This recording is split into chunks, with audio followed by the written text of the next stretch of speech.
అందరికీ నమస్కారం. మనం చాప్టర్ 42లోకి వచ్చేసాము. ఒక యోగి ఆత్మకథ యొక్క అధ్యాయం 42 గురుదేవులతో చివరి రోజులు అనే ఈ చాప్టర్లో మనం గురువుగారు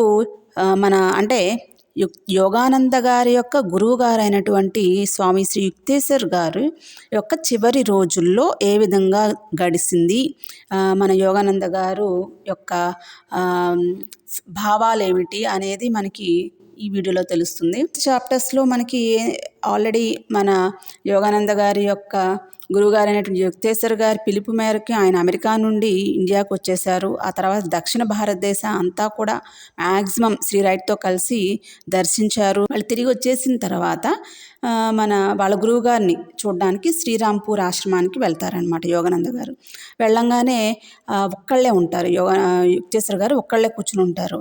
అప్పుడు యోగానంద గారు అడుగుతారనమాట యుక్తేశ్వర్ గారిని, గురుజీ మీరు నన్ను ఎప్పుడూ కూడా నాకు ప్రేమగా మాట్లాడలేదు, అంటే నేను నిన్ను ప్రేమిస్తున్నాను అని చెప్పేసి మీరు మనసారా నాతో చెప్పింది ఇప్పటి వరకు లేదు. మొట్టమొదటిసారి ఎప్పుడైతే కలిసామో ఆ రోజు మినహాయించి మళ్ళీ ఇంకా ఎప్పుడూ ఆ మాట మీరు నాతో మాట్లాడలేదు అని అంటారు. అంటే అప్పుడు యుక్తేశ్వర్ గారు అంటారు, గుండెలో ఉన్నటువంటి ఆ భావాన్ని పొడి పొడి పదాల్లో చెప్పాల్సిన పనేం లేదు అని అంటారు. అయితే యోగానంద అంటారు, కాదు గురూజీ, నా చెవులు తప్పిస్తున్నాయి మీరు ఆ మాట చెప్తే వినాలని అని అన్నప్పుడు, సరే అలాగే కానివ్వు అని చెప్పేసి యుక్తేశ్వర్ గారు చెప్తారనమాట.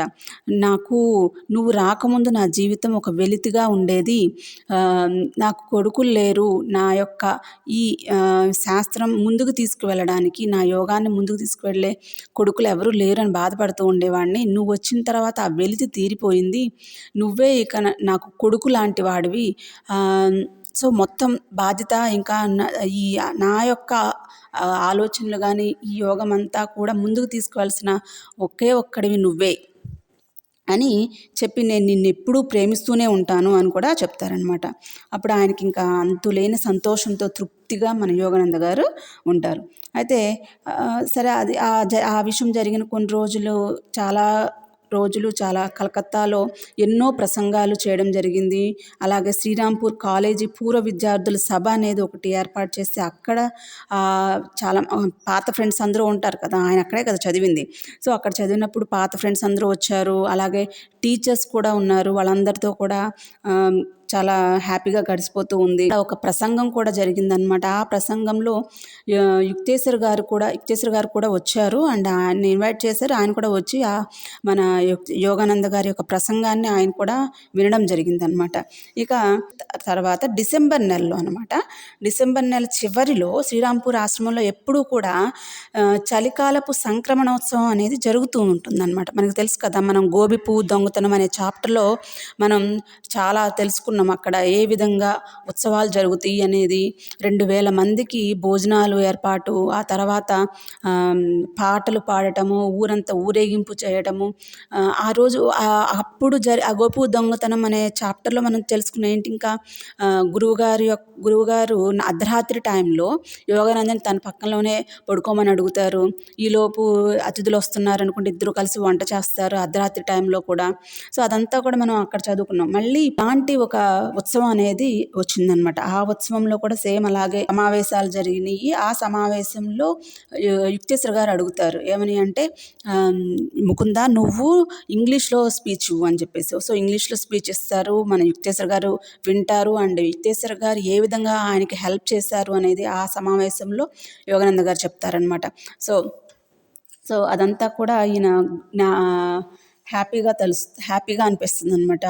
యుక్తేశ్వర్ గారి ప్రోత్సాహం వల్ల నేను ఇంగ్లీష్ మాట్లాడగలుగుతున్నాను.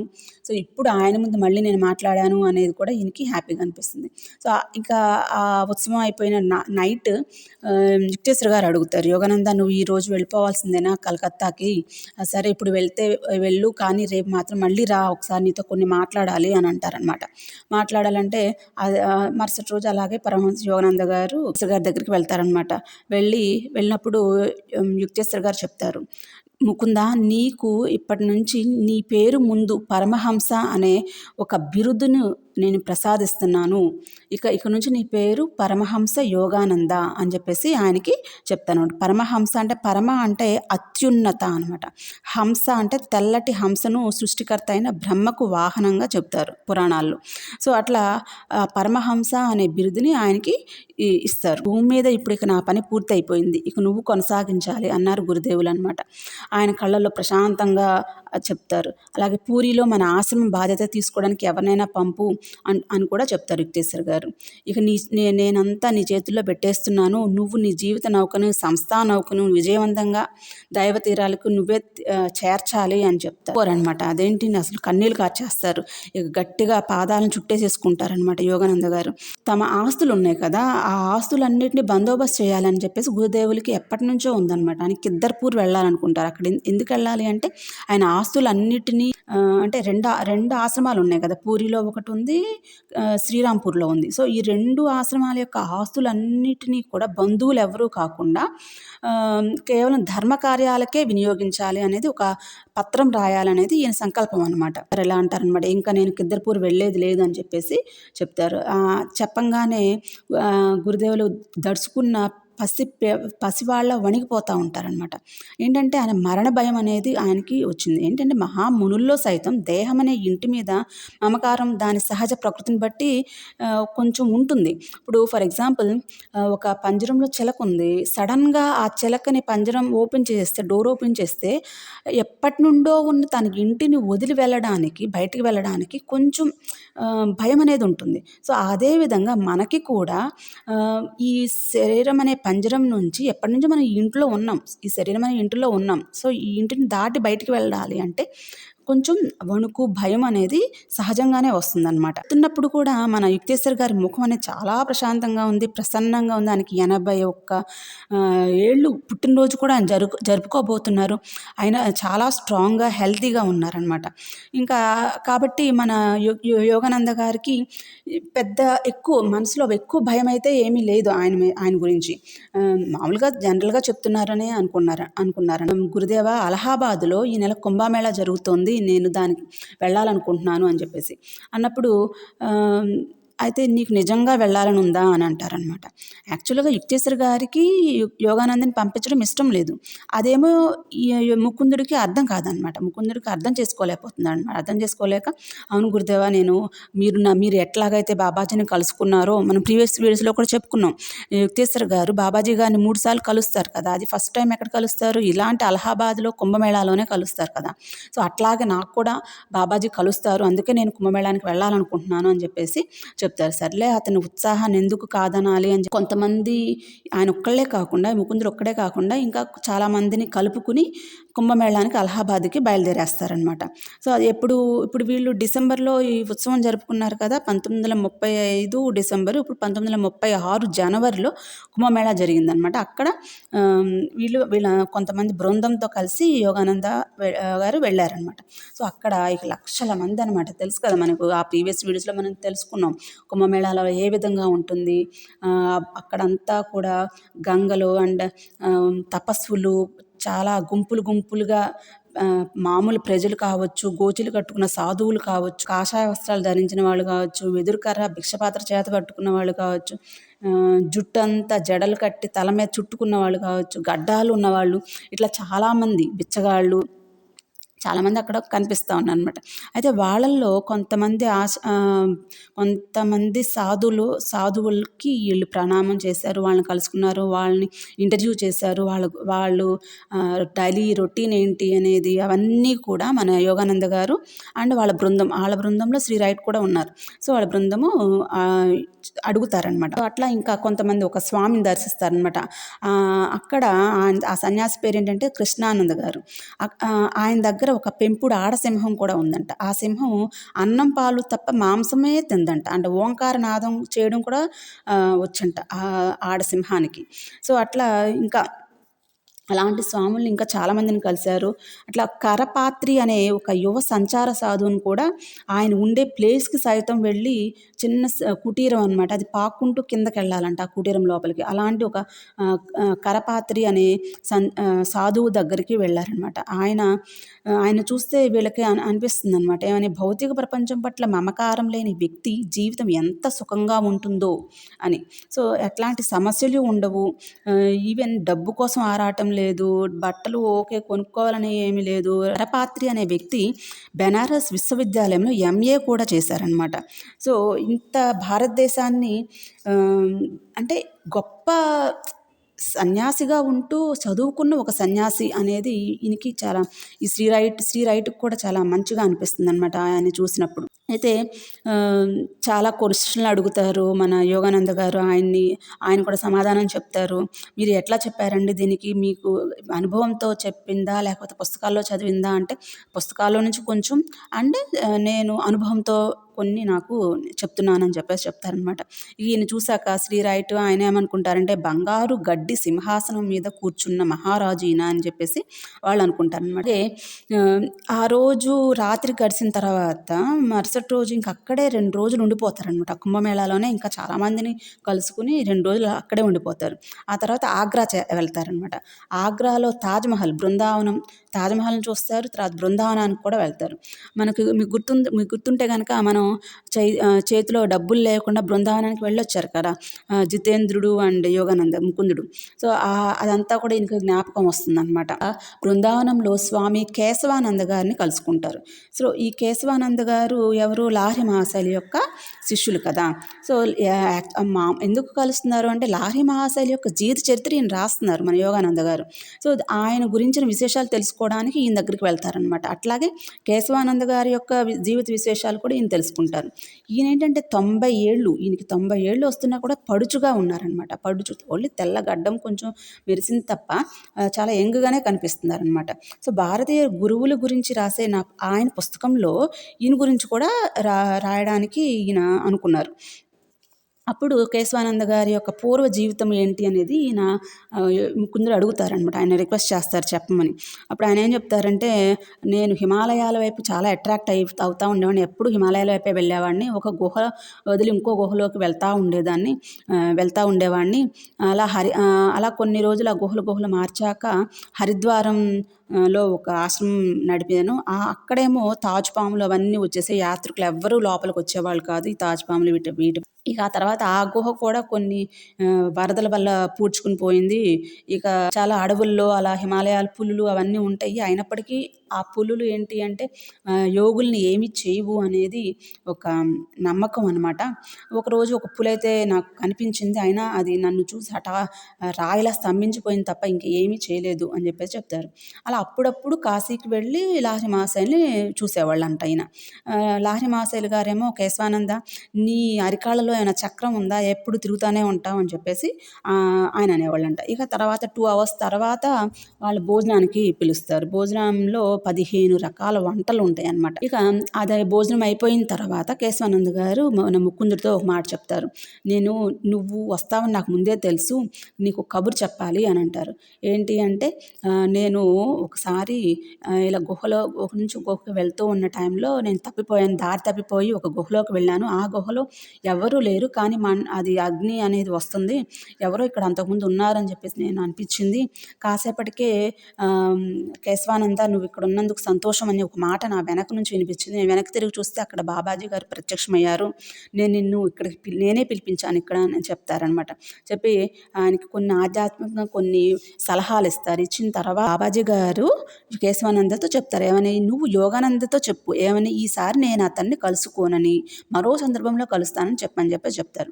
సో, బాబాజీ పలికినటువంటి ఈ మాటలకి ఆయనకి ఊరట లభిస్తుంది అనమాట. ఆయన గుండెలో ఒక మోగ బాధ ఉండిపోయింది.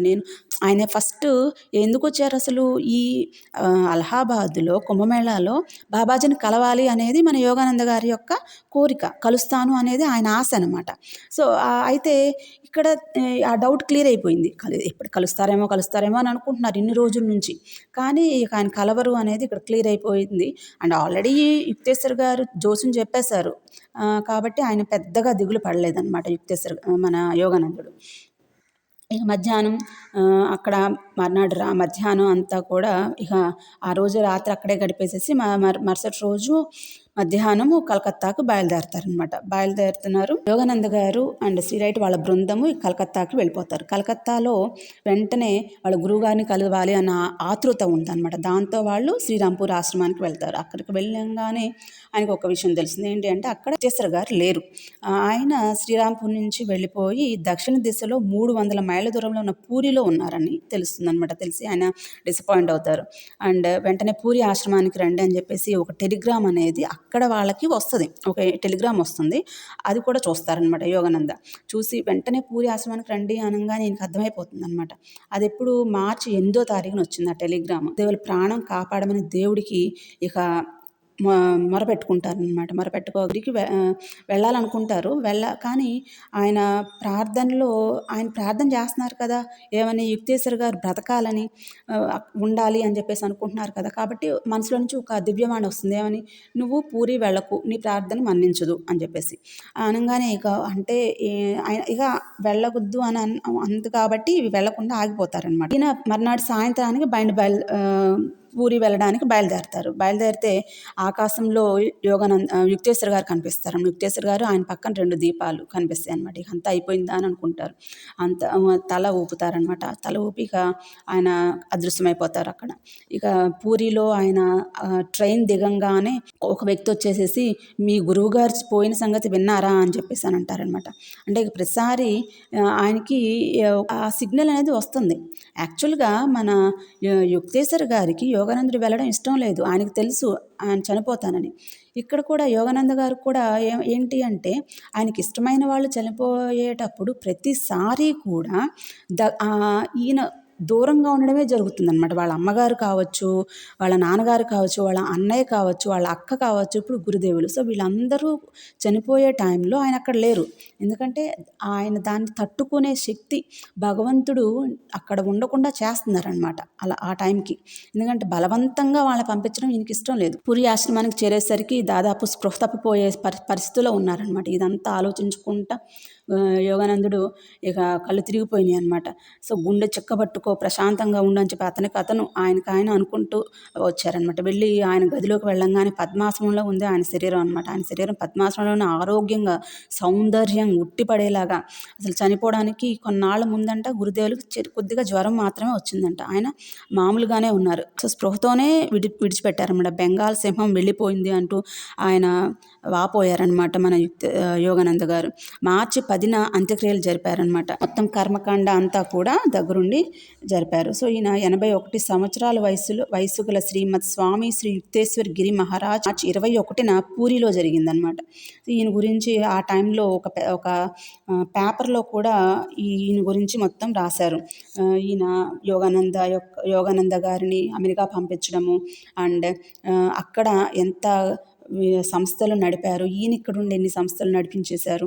అండ్ ఒక మంచి గ్రంథం అనేది రాశారు. ద హోలీ సైన్స్ అనే గ్రంథం, భగవద్గీత, బైబుల్ యొక్క విశిష్టతను తెలుపుతూ గ్రంథం రాశారు. ఇవన్నీ కూడా పేపర్లో కూడా నోట్ చేశారనమాట. శ్రీరాంపూర్ ఆశ్రమంలో మన యుక్తేశ్వర్ గారి యొక్క ఫేవరెట్ స్టూడెంట్ ప్రఫుల్లుడు ఉన్నాడనమాట. ప్రఫుల్లుడిని ఈ రాంచీ ఆశ్రమానికి పిలిపిస్తారు. యోగానంద గారు పిలిపించినప్పుడు ప్రఫుల్లుడు చెప్తాడు, మీరు ఎప్పుడైతే అలహాబాద్ వెళ్ళారో ఆ వెంటనే ముకుందుడు వెళ్ళిపోయాడా అని చెప్పేసి బల్ల మీద వాలిపోయి దిగాలు పడిపోయారు మన గురువుగారు అని చెప్పేసి చెప్తారనమాట. నాకేమో కాలం అంతా ఉపన్యాసాలతో, తరగతులు, ఇంటర్వ్యూలు, పాత స్నేహితులు వీళ్ళతోనే సరిపోయింది.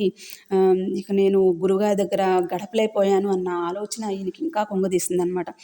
ఆ దివ్య ఋషి ఎక్కడికి వెళ్ళారు అంటూ ఆయన అంతరంగంలో నిశ్శబ్దంగా అరిచారనమాట మన ముకుందుడు. కానీ సమాధానం ఏమీ రాలేదని. గురుదేవులు విశ్వప్రేమాస్పదులైన పరమాత్మలో పూర్తిగా ఐక్యం కావడమే మంచిది. సరేలే, అక్కడ ఆయనతో మన భగవంతుడితో ఐక్యం అవడమే మంచిది, ఇక్కడ ఉండడం కంటే అదే మంచిది కదా అని చెప్పేసి ఈయన తనకు తాను సర్ది చెప్పుకున్నారు. వీళ్ళ బృందము ఇక్కడ నుంచి జూన్ నెలలో, అంటే వీళ్ళ బృందం అంటే శ్రీ రైట్, మిస్ బ్లెడ్స్ అండ్ యోగానంద గారు బొంబాయి నుంచి బయలుదేరి మళ్ళీ అమెరికా వెళ్ళాలని చెప్పేసి నిర్ణయించుకుంటారన్నమాట జూన్లో. ఇది ఎప్పుడు జరిగింది? మార్చిలో జరిగింది కదా. సో మార్చ్, ఏప్రిల్, మే గడిచిపోయిన తర్వాత జూన్లో వెళ్దాలని చెప్పేసి వాళ్ళు బొంబాయి వాళ్ళ ఫోర్డ్ కార్తో బొంబాయి ఓడ దగ్గరికి వెళ్తారు. అక్కడికి వెళ్ళంగానే వీళ్ళు వెళ్ళడానికి వీలు లేదంటారనమాట. ఎందుకంటే ఆ ఓడలో ఈ ఫోర్డ్ కారు ప్రయాణానికి కుదరట్లేదు. కానీ వీళ్ళకేమో ఆ కారు అక్కడ అవసరం, యూరోప్లో వాళ్ళకి అవసరం అనమాట. ఇక కుదరదు అనేసరికి మన ముకుందుడు అంటారు, పర్వాలేదులే మనం వెనక్కి వెళ్ళిపోదాము శ్రీ రైట్, ఎందుకంటే నాకు మళ్ళీ పూరి ఆశ్రమానికి వెళ్ళాలని ఉంది, మళ్ళీ గురుదేవుల సమాధిని నా కన్నీళ్లతో నింపేయాలని ఉంది, వెనక్కి వెళ్ళిపోదాం అని చెప్పేసి వెనక్కి వెళ్ళిపోతారనమాట. సో ఇది గురుదేవులతో చివరి రోజులు అనే ఈ చాప్టర్. మళ్ళీ నెక్స్ట్ చాప్టర్తో మళ్ళీ ముందుకు వచ్చేస్తాను. Thank you so much.